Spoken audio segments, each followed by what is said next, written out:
The text came at 2:17 a.m. For simple words that would change everything, it hurts so much. David Miller stared at his phone, heart racing. The number wasn't saved in his contacts. It was clearly meant for someone else. But something about those words, the raw vulnerability in that simple phrase, wouldn't let him ignore it. What happened next would break him completely, then rebuild him in ways he never imagined possible. And for Eliza Bennett, a stranger on the other end of that misdirected text, it would become the night that saved her life. If you're moved by stories of unexpected connections that change lives forever, please like this video and subscribe to our channel for more powerful stories that remind us how a single moment of kindness can ripple through generations. David Miller had mastered the art of functioning on minimal sleep. 6 years of single parenthood had trained him well. His daughter Sophie's nightmares had become less frequent as she approached her 10th birthday, but tonight had been rough. After finally getting her back to sleep, he'd been scrolling mindlessly through his phone when the text arrived. It hurt so much. He stared at the unknown number, thumb hovering over the screen. Probably a wrong number. Probably someone texting their doctor, or partner, or friend. Not his business, but what if it wasn't? David had spent the last 6 years raising Sophie alone after his wife's sudden death. The memory of those first few months, the crushing weight of grief, the nights he'd texted his dead wife's number just to feel less alone, was still raw. He knew what it meant to hurt and have nowhere to turn. He typed back, "I think you have the wrong number, but are you okay?" 3 minutes passed. Then 5. He was about to set the phone down when it buzzed again. "I'm sorry. Wrong number. Don't worry about it." Something in the brevity, the dismissal, felt wrong. David couldn't explain it, but a chill ran down his spine. He thought about Sophie sleeping peacefully down the hall, about the promise he'd made at her mother's funeral to be the kind of person who made the world better, not war. "Look, I don't know you, but if you're in trouble or hurting, I'm awake anyway. No pressure, but sometimes it's easier to talk to a stranger." The response came faster this time, "Why would you care? You don't know me." "Because someone once cared when I was at my lowest." "Pay it forward, right?" The typing indicator appeared, disappeared, appeared again. Finally, "I don't think anyone can help with this." David sat up straighter in bed. "Try me." Across town, Eliza Bennett sat on the bathroom floor of her small apartment, back against the cold tile wall. The pregnancy test lay on the counter, its 2 pink lines mocking her. She'd meant to text her sister, the only person who knew she was taking the test tonight, but had misdialed in her emotional state. Now some stranger was offering to listen, and she was actually considering it. That's how desperate she felt. Her fingers trembled as she typed, "I just found out I'm pregnant. The father left last month. Said he wasn't built for commitment. I'm alone, I'm scared, and I don't know what to do." She hit send before she could change her mind, then immediately regretted it. What was she doing, spilling her life to a complete stranger? They could be anyone, some creep, some judgmental jerk, some. The reply came, "First, take a deep breath. You're not alone in this moment, I'm here. Second, whatever you're feeling right now is valid. Third, you have options and time to figure this out. I've been a single parent for 6 years. It's hard, but possible." Eliza stared at the message, tears blurring her vision. She hadn't expected kindness. She hadn't expected understanding. "I can't do this," she typed. "I can barely support myself. I work 2 jobs already. My apartment is tiny. I have no family except my sister, and she's struggling too. I'm not ready." "No one ever feels ready," came the reply. "When my wife died, leaving me with our 4-year-old daughter, I thought I'd collapse under the weight of it all. I'm not telling you what to do, that's entirely your choice. I'm just saying that whatever you decide, you're stronger than you think." David wasn't sure why he felt so invested in this stranger's crisis. Maybe it was the late hour breaking down normal boundaries. Maybe it was recognizing the same desperation he'd once felt. Or maybe it was simply that helping someone else's pain momentarily dulled his own. The conversation continued, message after message. He learned her name was Eliza. That she was 28, working as a waitress and taking online classes. That her parents had died in a car accident when she was in college. That her ex had seemed perfect until he wasn't. How did you do it? She asked. Raise a child alone?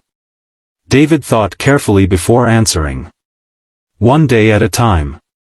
With help, friends, neighbors, a support group for single parents. I learned to ask for help, which was the hardest part.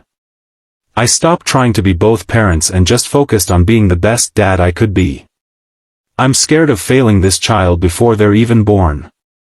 That fear? That's actually a good sign.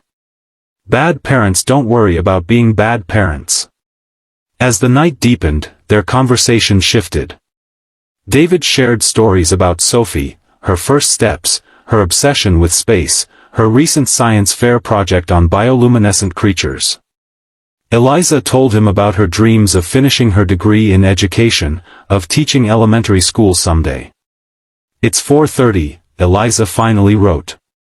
I should try to sleep. I have a shift at 10. Get some rest, David replied. And Eliza? Whatever you decide, it'll be okay. Thank you for answering a wrong number text. It meant more than you know.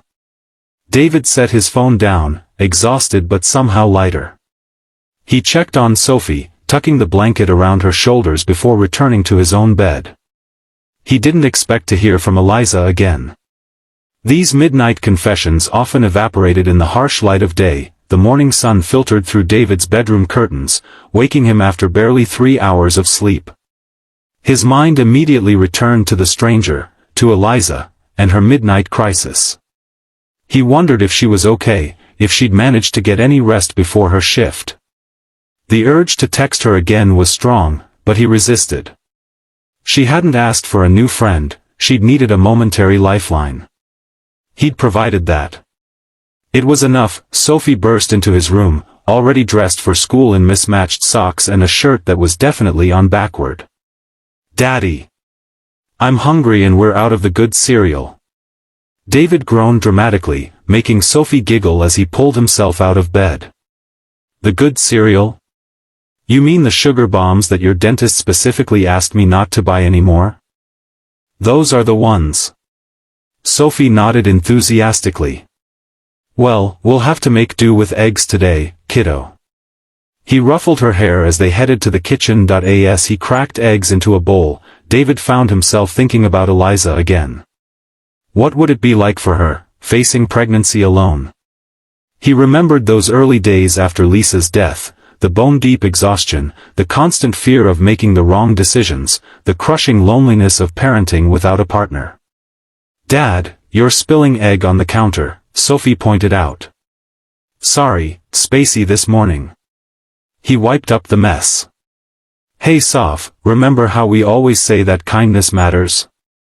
Uh-huh. Even when it's hard. Especially when it's hard. She recited their family motto with pride. Well, last night I got to practice that. Someone texted me by accident, and they were having a really tough time. Sophie's eyes widened. Like a wrong number? Was it a bad guy? No, just someone who needed someone to talk to. And it reminded me how important it is that we're there for people, even strangers sometimes. Sophie considered this while chewing her eggs. Like when Mia was new at school and no one would play with her, but I did, and now she's my best friend? David smiled. Exactly like that. 3 days passed. David had almost managed to put Eliza out of his mind when his phone buzzed with a text from her number. I had my first prenatal appointment today. I'm keeping the baby. His heart did a strange little flip. He hadn't expected to hear from her again, and certainly hadn't expected this decision. He typed back, that's a brave decision. How are you feeling? Terrified. Excited. Nauseous. All of the above. David smiled at his phone. All normal. The nausea should ease up in the second trimester. At least that's what my wife used to say. Your wife. I'm sorry about your loss. You mentioned she died, but I was so wrapped up in my own drama I didn't even acknowledge it. David stared at the message, surprised by how much it meant to have someone recognize his grief, even now, 6 years later. Thank you. Her name was Lisa. Car accident. Sophie was 4. That must have been devastating. For both of you. It was. Still is, sometimes. But we're okay. Sophie barely remembers her mom now, which breaks my heart all over again. I keep photos everywhere, tell her stories, but memories fade. You're doing the most important thing, keeping her mother's love alive. That's what matters. David felt a lump in his throat. How had this stranger managed to say exactly what he needed to hear? Thank you for that. Now, enough about my ancient history. How are you doing? Do you have support for this journey? Their conversation flowed easily after that.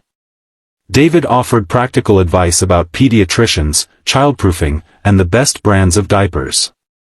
Eliza sent him links to articles about child development she was studying in her education courses. They texted almost daily. Sometimes just quick check-ins, sometimes longer conversations about their days, their fears, their hopes. David found himself looking forward to her messages, planning his responses during quiet moments at work. Is this weird? Eliza texted one evening. That we've never met, but I feel like I can tell you anything.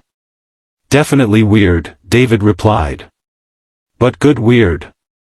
Sometimes it's easier to be honest with someone who doesn't have preconceptions about who you are. Exactly. My sister keeps treating me like I'm this fragile thing now. And my friends either think I'm making a huge mistake or they're planning baby showers already.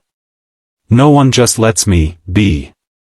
Well, I'm happy to be your weird text friend for as long as you need one. 2 months into their strange friendship, David's phone rang at 11 p.m. It was Eliza's number. They'd never actually spoken on the phone before, only texted. His stomach clenched with immediate concern. Hello, he answered. David? Her voice was tight with pain. I'm sorry to call so late. I'm having severe cramps and bleeding. The nurse line said to go to the emergency room, but my sister's out of town, and I don't have anyone to drive me.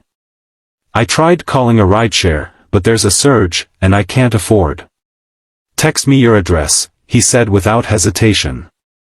I'll be there as soon as I can get my neighbor to stay with Sophie. He was already pulling on jeans, grabbing his keys. Mrs. Abernathy next door was a night owl who had helped with Sophie emergencies before. He called her while heading downstairs. Of course I'll come over, she said. Is everything all right? A friend is having a medical emergency. I need to drive her to the hospital. 20 minutes later, David was knocking on the door of a small apartment in a complex across town. When it opened, he had his first glimpse of the woman he'd been texting for months. Eliza was younger than he'd imagined, with dark curly hair pulled back in a messy ponytail. Her face was pale with pain, one arm wrapped protectively around her middle. She wore sweatpants and an oversized t-shirt, and her eyes, deep brown and filled with fear, widened when she saw him. You came, she whispered, as if she hadn't quite believed he would. Of course I came. Can you walk to the car or should I help you? I can walk. Just, slowly. David resisted the urge to scoop her up and carry her.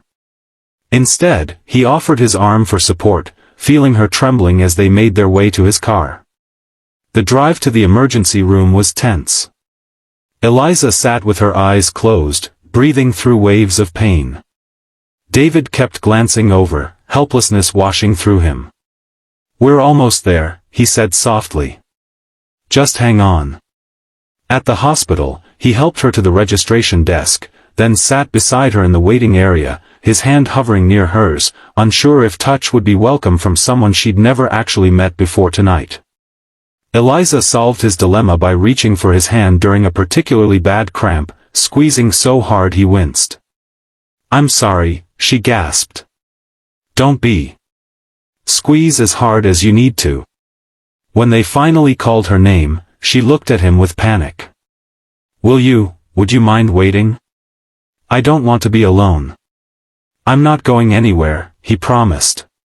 3 hours passed before a nurse approached him. "Are you David? Eliza's asking for you." He followed the nurse through swinging doors and down a corridor to a curtained area. Eliza lay on a hospital bed, an 4 in her arm, her face streaked with dried tears. "I lost the baby," she said simply when she saw him. David felt his throat tighten. He'd been there 6 years ago when the doctor had told him his wife wouldn't survive her injuries. He recognized the hollow shock in Eliza's eyes. "I'm so sorry," he said, taking the chair beside her bed. "They called it a spontaneous abortion. Such a clinical term for something that feels like my heart is being ripped out." Her voice broke. "I didn't even want this baby at first. And now I'd give anything." David reached for her hand, and she gripped it like a lifeline. "I know," he said softly. "I know." They sat in silence for a long time. David remembered the deafening quiet of the hospital room where Lisa had died, how the world had seemed to stop spinning, how breathing itself had become a conscious effort. "They want to keep me overnight for observation," Eliza finally said. "You should go home to Sophie." "Are you sure? I can call Mrs. Abernathy again." Eliza shook her head. "You've done more than enough. I can't believe you came at all, honestly. We're practically strangers." David looked at their joined hands. "I don't think we are, though." "Not really." Fresh tears spilled down Eliza's cheeks. "Thank you. For everything. I'll come back tomorrow to drive you home," he said, standing reluctantly. "Is there anything you need from your apartment? Comfortable clothes? Toothbrush?" The look of surprise on her face broke his heart a little. Had no one ever offered her such simple kindness before? "That would be amazing," she admitted.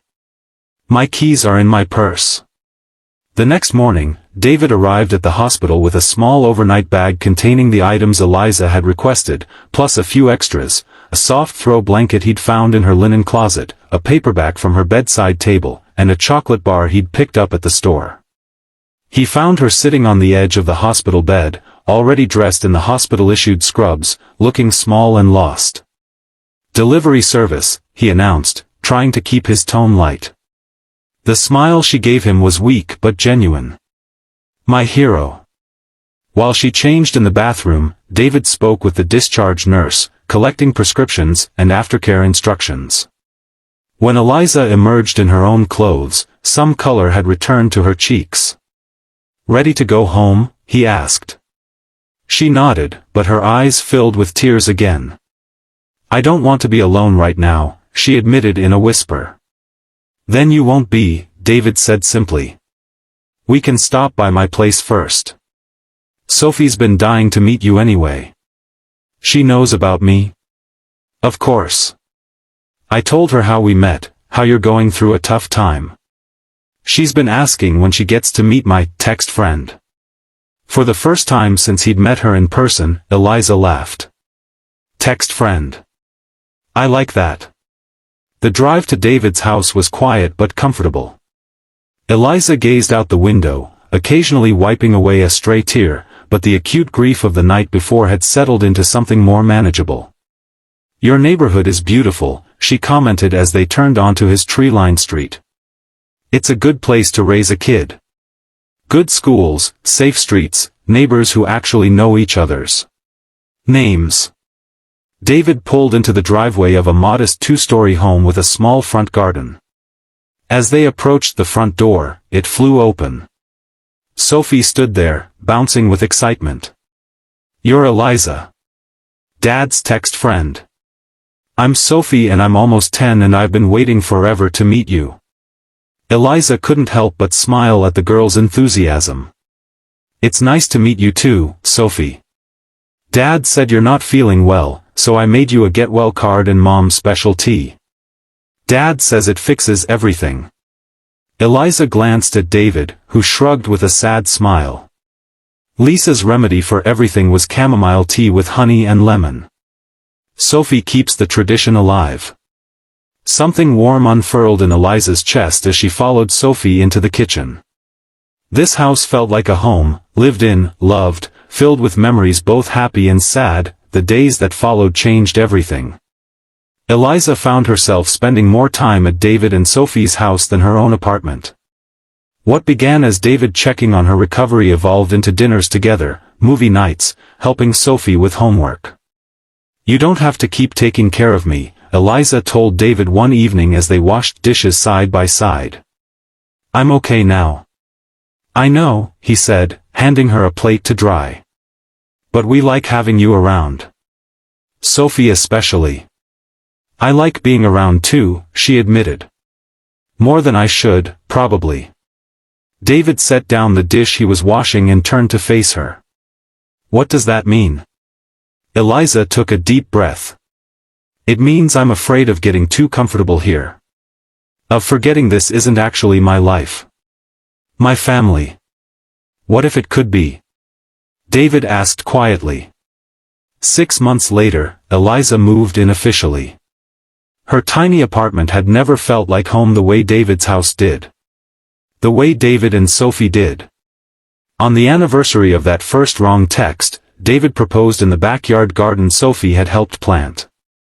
You texted the wrong number, he said, kneeling before her, but somehow found exactly the right person. Their wedding was small, just close friends and family. Sophie served as both flower girl and ring bearer, taking her duties extremely seriously. Are you ready? David asked Eliza as they prepared to walk down the makeshift aisle in their garden. Eliza thought about the journey that had brought them here, a desperate text on a dark night, a hospital room where she'd lost one dream but found another, a house that had become her home, a child who had become her daughter in every way that mattered. I've been ready since you answered a text you could have ignored, she said, taking his hand. As they walked toward their future together, Eliza marveled at how life's deepest wound sometimes led to its greatest healing. One wrong text had changed everything, breaking her completely, then rebuilding her in ways she never could have imagined. If this story touched your heart, please like this video and subscribe to our channel. Remember that compassion costs nothing but can change everything. One text, one moment of kindness, one decision to reach beyond ourselves, these are the actions that transform lives. Thank you for watching, and we'll see you in the next video.